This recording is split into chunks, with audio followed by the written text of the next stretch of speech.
Tá, pessoal, vamos voltar aqui então. A maioria já entrou, tá? Eu vou compartilhar de novo aqui.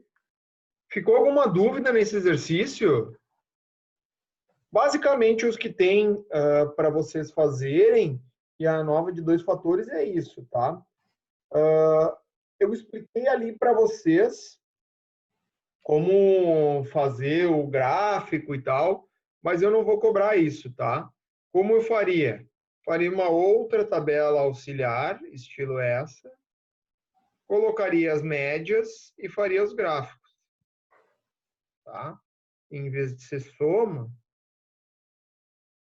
faria de média.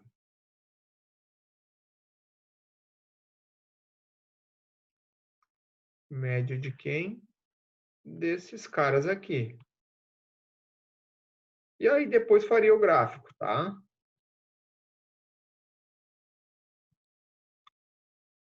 Aí depois faria o gráfico, o gráfico do gênero com 3 linhas e o da idade com 2 linhas só. Tá? Mas nos exercícios eu não vou cobrar, porque eu sei que é bem trabalhoso e não agrega tanto valor assim. Ah, mas essa parte aqui de calcular os Fs e saber se tem efeito significativo ou não, isso é preciso saber, tá? Bueno, pessoal. Então, D a nova de dois fatores que a gente tinha era isso. A gente tem também, além da nova, outros experimentos fatoriais. E a gente só vai dar uma olhadinha, a gente não vai fazer cálculos, tá? Mas a gente só vai dar uma olhadinha bem rápida aí para vocês verem como funciona mais ou menos, como é mais ou menos a lógica de cada um deles, tá? Então, experimentos completamente aleatorizados, blocos aleatorizados, quadrados latinos, greco-latinos e fatoriais 2 na K, tá? Então, a gente vai começar com um exemplo, tá? Para tentar apresentar esses modelos, vamos ver um exemplo de uma locadora de automóveis que deseja comparar o desgaste de 4 marcas de pneu. A variável de resposta é desgaste do pneu, diferença de espessura após 20 mil quilômetros de uso. Então, eles vão medir a diferença de espessura. Variável principal, a marca do pneu. Variável secundária ou outras variáveis possíveis, né? Que aí é o carro, posição dos pneus do carro, motorista, variáveis não controláveis, temperatura, umidade, terreno, etc. Então, um experimento, aqui foi chamado de confundido, né? Mas é um experimento mal planejado, eu diria.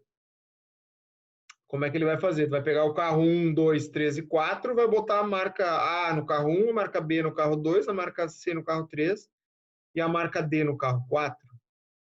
Isso aqui não faz muito sentido, né, sob o ponto de vista do experimento, porque a marca do carro pode influenciar e não necessariamente o pneu, né?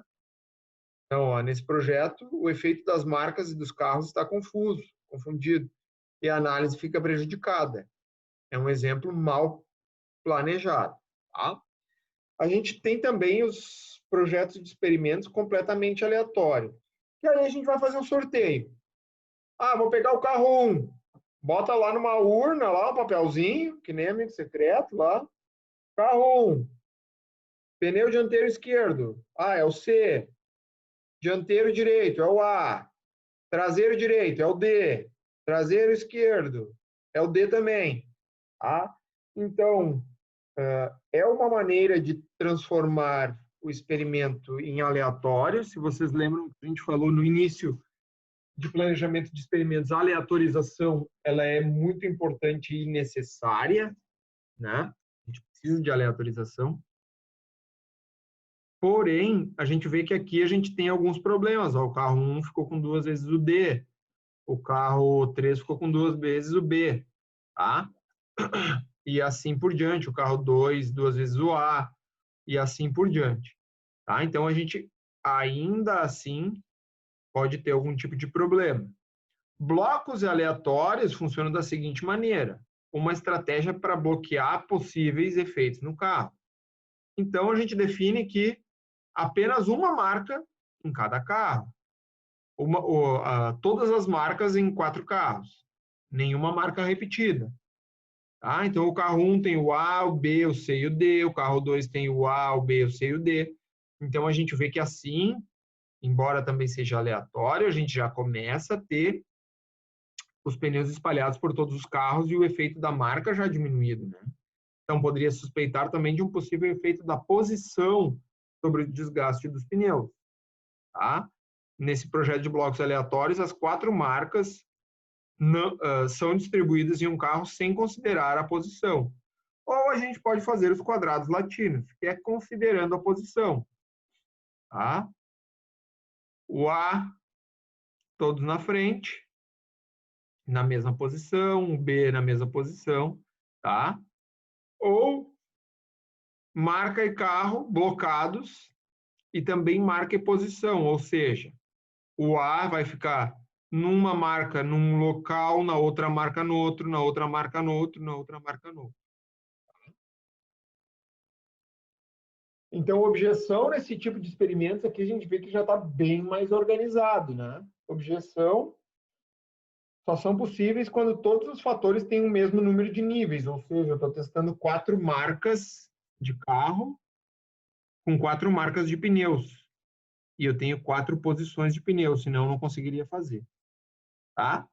E quadrado greco-latinos, aí, pessoal, aí já começa a complicar bem mais, é algo que vai acima do nosso curso aqui, digamos assim. Tá? Então, tem o alfas, aqui ele deu até um outro exemplo de uma concentração de ácido, tá? Que não vai interessar tanto para nós aqui. Isso aqui estaria num tudo mais profundo, de uma disciplina apenas de planejamento de experimentos, tal qual o projeto fatorial 2 na K. Para vocês terem uma ideia, projeto fatorial 2 na K, se o K for igual a 0, eu vou ter um fator, né? 2 na 0 é igual a 1, um fator. Isso aqui seria igual a nova de um fator. K igual a 1, eu vou ter quantos fatores? 2 fatores, a nova de 2 fatores. E eu posso ter infinitos Ks. E vocês viram que a gente trabalhou com K igual a 1, que é a nova de 2 fatores. Já deu uma complicadinha aí na nossa vida, né? Nos nossos cálculos. Imaginem agora que a gente trabalhando com K maiores do que 1, 2, 3, 4. Então, isso à mão fica praticamente inviável o cálculo. Tá? A gente precisa aí, nesses casos, de ajuda de software. Tá? Então, pessoal, para a aula de hoje era isso. Eu não sei se ficaram com alguma dúvida, alguém tem alguma pergunta. Então, a gente encerra por aqui. Tem lá meu e-mail, tá? Deixei uma atividade também relativa ao conteúdo da aula de hoje. E essa atividade certamente vai contar na avaliação da disciplina, né?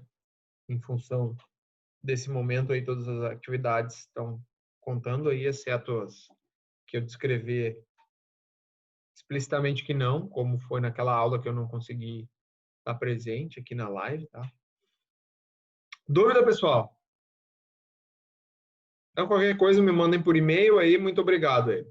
Tá bom? Até quarta que vem, aguardo todos quarta que vem e vou tentar ver se a gente muda de plataforma aí pro Teams.